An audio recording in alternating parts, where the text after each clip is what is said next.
عمران صاحب، ایک سوال جو لوگ پوچھتے ہیں خاص طور پہ جو رائٹ ونگ صحافی ہیں یا اس کے علاوہ تھنک ٹینکس کے لوگ ہیں امریکہ کے اندر بھی، وہ ذرا بیفلڈ ہیں اس چیز کو لے کر کہ اگر تو ہم نے ایران کی ملٹری کیپیسٹی کو کمپلیٹلی نیوٹرلائز کر دیا ہے تو پھر وہ کیسے حملے کر لیتے ہیں، وہ ایئر بیسز کو کیسے پریسین سے نشانہ بنا لیتے ہیں، یا جو ہلاکتیں امریکی فوجیوں کی ہو رہی ہیں اس میں کیسے اضافہ ہو جاتا ہے۔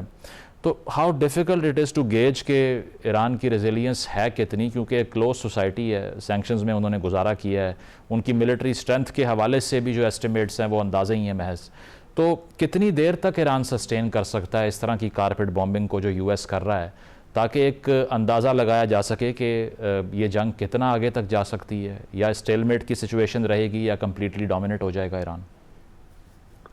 شکریہ مزمل صاحب۔ مزمل صاحب دیکھیں، ایک یہاں پہ بڑی ایک اہم بات سمجھنے والی یہ ہے کہ یہ ایک لحاظ سے ہے تو اے سیمیٹرک وارفیئر ہے، ٹھیک ہے۔ جو امریکہ کے پاس ٹولز ہیں جنگ کے، وہ بڑے مضبوط ٹولز ہیں، اس کی ایئر فورس ہے، اس کی ایئر کرافٹ کیریئرز ہیں، ٹیکنالوجی ہے، لیکن اس کو کاؤنٹر کرنے کے لیے ایران جو یوز کر رہا ہے ڈرون وارفیئر اور یہ موزائک ڈیفنس سسٹم، وہ بھی بڑے مضبوط ہیں۔ تو اس کے اندر اگر یہ جنگ سالوں بھی چلتی رہے تو ملیٹریلی میرا خیال ہے ایران سسٹین کر سکتا ہے، اور ایران ود سٹینڈ کر لے گا یہ آن گوئنگ وار۔ لیکن اس کے اندر جیسے سیما صاحب نے بھی شروع میں کہا، میں اس بات پہ بھی بلڈ کرنا چاہتا ہوں کہ جو عام ایرانی لوگ ہیں، ایرانی معاشرہ ہے، ان کے لیے جو معاشی نقصانات ہیں apart from the destruction of their infrastructure, وہ بہت زیادہ ہے۔ ابھی آئی ایم ایف کی رپورٹ آئی تھی کچھ ہفتے پہلے، وہ یہ کہتی ہے کہ ایران کی جو معیشت ہے وہ تقریباً جی ڈی پی جو ہے اس کا 6.1% وہ سکڑا ہے، وہ کم ہوا ہے، ٹھیک ہے۔ اور یہ 1980s کے بعد پہلی دفعہ ہوا ہے کہ اتنا زیادہ۔ اسی طرح اس سال ایران کے اندر جو افراط زر ہے، انفلیشن ہے، وہ تقریباً 70% کے قریب پہنچے گی۔ اسی تناظر میں آپ دیکھیں کہ 2 دن پہلے ایران کے بڑے جو ممتاز سماجی کارکن اور دانشور، انہوں نے ایک لیٹر لکھا، ایک پٹیشن لکھی، تقریباً 300 کے قریب لوگوں نے سائن کیا اس پہ، اور وہ یہ کہتے کہ بھئی یہ جنگ بند ہونی چاہیے۔ جیسے فیض صاحب نے بھی کہا، میں فیض صاحب کی بات سے مکمل طور پہ اتفاق کرتا ہوں کہ یہ جو راؤنڈ آف ایسکیلیشن ہے جو تقریباً 9-10 دن پہلے شروع ہوا، یہ اس کے لیے ایران ذمہ دار ہے، کیونکہ ایران چاہتا ہے کہ اسٹریٹ آف ہرموز کا اپنا لیوریج جو ہے اس کو وہ فلی استعمال کرے۔ لیکن اس میں یہ بات بھی آپ کو ایڈمٹ کرنی پڑے گی مزمل صاحب کہ امریکیوں نے معاہدے کے تحت، اسلام آباد اکارڈز کے تحت جو پیسے ریلیز کرنے تھے ایران کے فروزن ایسٹس، وہ امریکیوں نے نہیں کیے۔ اور پہلے بھی جو راؤنڈز آف نیگوسیشنز ہوتے رہے ایرانیوں اور امریکیوں کے درمیان، اس کی وجہ سے، کیونکہ امریکہ نے کئی دفعہ جو ہے نا it did not live up to its words, تو ایرانی جو ہے امریکہ کو ٹرسٹ نہیں کرتے۔ ان کی پہلے سے یہ کیلکولیشن تھی کہ اکتوبر میں یا اس سے پہلے امریکہ اور اسرائیل دوبارہ یہ جنگ شروع کریں گے۔ تو انہوں نے کہا کہ جیسے فیض صاحب نے لیکن sorry to cut you here, Imran sahab پھر ایسا کیوں ہے کہ اسرائیل جو ہے وہ صرف فینس پہ بیٹھ کے دیکھ رہا ہے اس دوسرے راؤنڈ میں، and they are not a part of anything جو کہ ہو رہا ہے؟ دیکھیں اب ان کی ضرورت نہیں ہے، اور وہ انہوں نے جتنا اس سے حاصل کرنا تھا، انہوں نے جو ٹارگٹس اپنے چنے ہوئے تھے وہ انہوں نے کر لیا۔ اسرائیلی جو ہیں وہ امریکیوں سے زیادہ اسٹریٹیجک ہے مزمل صاحب، اور ان کو پتہ ہے کہ یہ جو ہے نا ایک وار آف ایٹریشن ہے، یہ ایک ٹیکٹیکل لڑائی ہے جو اب اسٹریٹیجک اس میں وہ شامل تھے۔ لاسٹ پوائنٹ مزمل صاحب، یہ میں ایک before you go to other guest, کہ دیکھیں ایک پچھلے دنوں امریکہ میں سن رہا تھا، جو امریکی دفاعی حلقوں میں جن لوگوں نے کام کیا ہوا ہے، فارمر جو گورنمنٹ آفیشلز ہیں، وہ بھی اب یہ کہتے ہیں کہ دیکھیں امریکہ کا جو ٹیک وغیرہ میں جو ڈومیننس تھی ملٹری ٹیکنالوجی وغیرہ میں، اب وہ دنیا میں تقریباً ختم ہو گئی ہے، ٹھیک ہے۔ تو اس وجہ سے، اور ایرانی بھی یہ بات سمجھتے ہیں،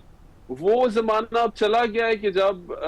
F-35 اور F-16 ہی جو ہے وہ بالکل ایک ناگزیر تھے، اور اس کے آگے دنیا لیٹ جاتی تھی۔ اب ایرانی ڈرونز دیکھ لیں آپ کہ وہ کیا کر رہے ہیں۔ وہ زمانہ چلا گیا ہے کہ جی پی ایس وغیرہ کے لیے، ہر چیز کے لیے ساری دنیا امریکہ پہ، امریکہ کے سیٹلائٹ پہ۔ تو اب ایرانی بھی یہ بات سمجھتے ہیں، اور یہ ایک طرح سے امریکہ جو ہے امریکہ کے ہاتھ یہاں پہ بندھے ہوئے ہیں, امریکہ بھی یہاں پہ مجبور بیٹھا ہوا ہے, لیکن امریکہ کے پاس آپشنز بھی ہیں, جیسے قمر چیمہ صاحب نے کہا کہ ایران میں اور تباہی ہوگی اگر یہ جنگ چلتی رہے. عمران صاحب, اب گلف کی چونکہ بات ہوئی تو جس طرح سے حملے ہوئے ان کے اوپر بھی, اور ایرانی جو سفیر ہیں ان کو بلا کے پروٹیسٹ کیا گیا 2 سے 3 ممالک میں, اور یہ بھی کہا جاتا ہے کہ ون ٹائم لیوریج ہے ہرمز کا, صرف 2 سے 3 سال میں کچھ نہ کچھ متبادل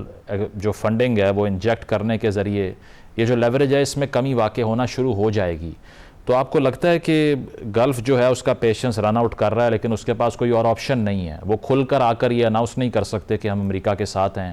یا وہ فل فلیج وار کا آغاز نہیں کر سکتے, اسی لیے they are tolerating Iran for now, but longer run میں وہ ونڈیٹا جو ہے وہ اپنے ذہن میں رکھیں گے اور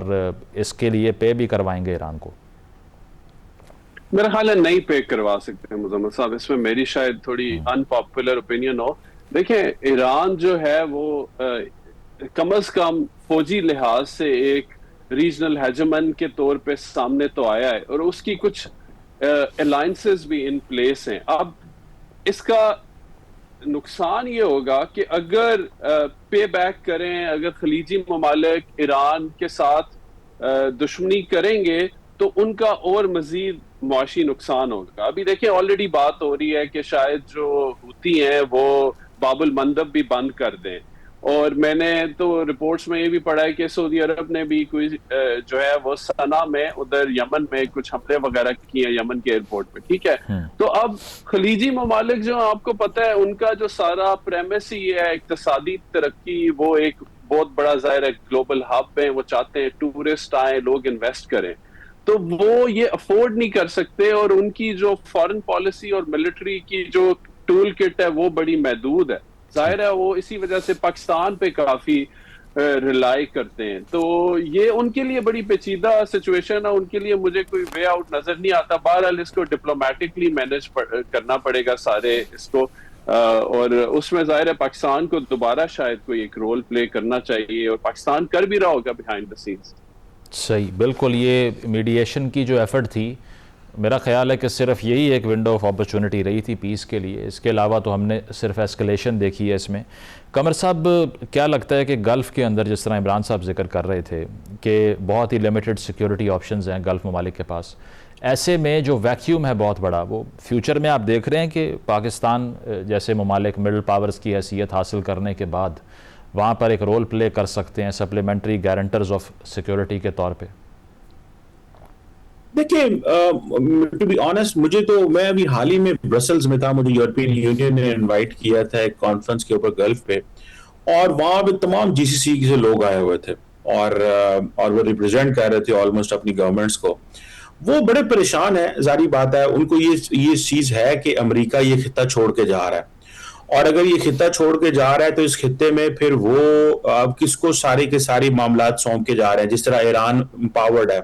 تو ایران کیا کرے گا اس خطے کے اندر؟ ایران کو تو کوئی اور طریقہ نہیں آتا, اس نے تو ماضی میں اپنی آئیڈیالوجی ایکسپورٹ کی ہے, اس کا طریقہ کار through non state actors operate کرنے کا ہے. تو ہمیں کیا کرنا ہے اور ہمیں کیا چاہیے؟ اور دوسرا, امریکنز ایک نئی اسٹریٹجی ہے جسے وہ برڈن شیئرنگ اسٹریٹجی کہتے ہیں. وہ کہتے ہیں ٹھیک ہے, اس خطے کے اندر جو ٹریڈیشنل امریکہ کے پلیئرز ہیں, جو پارٹنرز ہیں, ان کو زیادہ امپاور کر دیا جائے,